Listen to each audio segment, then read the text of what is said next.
মুহাম্মদুর রাসূলুল্লাহ সাল্লাল্লাহু আলাইহি ওয়াসাল্লাম জন্মগ্রহণ করার পরে সোহাইবা এসে আবুল হাবকে বলছে যে আপনার ভাইয়ের ঘরে একটা সন্তান জন্মগ্রহণ করেছে, ছেলে সন্তান। আবুল আহাব শোনার সাথে সাথে একটা আঙ্গুল দিয়ে ইশারা করে বলল যে যা, তোরকে আজাদ করে দিলাম।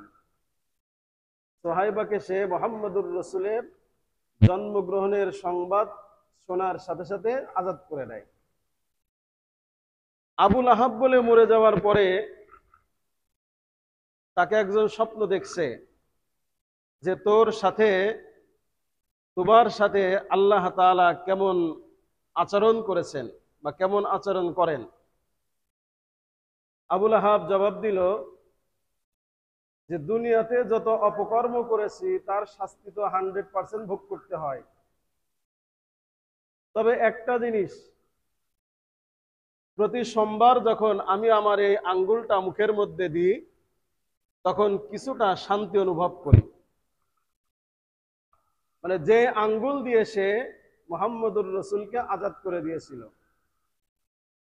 মুহাম্মদুর রাসূলকে যে আবু লাহাব আজাদ করে দিয়েছিল, মুহাম্মদুর রাসূলের পরে আবু লাহাবের মহব্বত আর ভালোবাসা ছিল কিনা বুঝাইতে পারি না মনে হয়।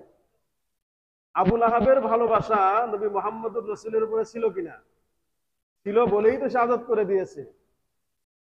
আচ্ছা, আবু লাহাব একটু বাদ দেন, নবীজির সব থেকে আপনজন, যিনি নবীজির দাদা ইন্তেকালের পর থেকে নিয়ে নবীজির নবুয়তি পাওয়া পর্যন্ত মাথার উপরে ঢাল হয়েছিলেন নবীজির চাচা আবু তালেব। আবু তালেবের মহব্বত আর ভালোবাসা নবীজির উপরে ছিল কিনা? কথা বলেন না কেন? কম ছিল না বেশি ছিল? আপনার আমার থেকে কম ছিল না বেশি ছিল? বেশি ছিল। এই আবু লাহাব আর আবু তালেব মরণের পরে এদের গন্তব্যস্থল কোথায়? জান্নাতে নাকি জাহান্নামে? কোথায় যাবে বলেন? জাহান্নামে যাবে। কেন যাবে? ঈমান আনে নাই। মুহাম্মদুর রাসূলের ভালোবাসা তো কম ছিল না, এরপরও জাহান্নামে যাবে।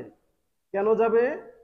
মুহাম্মদুর রাসূলের যে ভালোবাসা ছিল তাদের অন্তরে, কিন্তু মুহাম্মদুর রাসূলুল্লাহ সাল্লাল্লাহু আলাইহি সাল্লামের তরিকা অনুকরণ করেছিল না।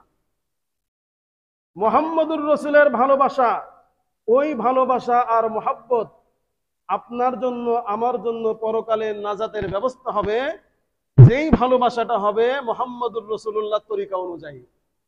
মুহাম্মদুর রাসূলুল্লাহর তরিকা নাই, আপনার অন্তরের মধ্যে হাজারো ভালোবাসা আছে, মুহাম্মদের তরিকা নাই, মুহাম্মদের আদর্শ বিবর্জিত ভালোবাসা যতই হোক না কেন, ওই ভালোবাসার মহব্বত না হাসরের ময়দানে কোনো কাজে আসবে, না দুনিয়াতে কোনো উপকার করতে পারবে।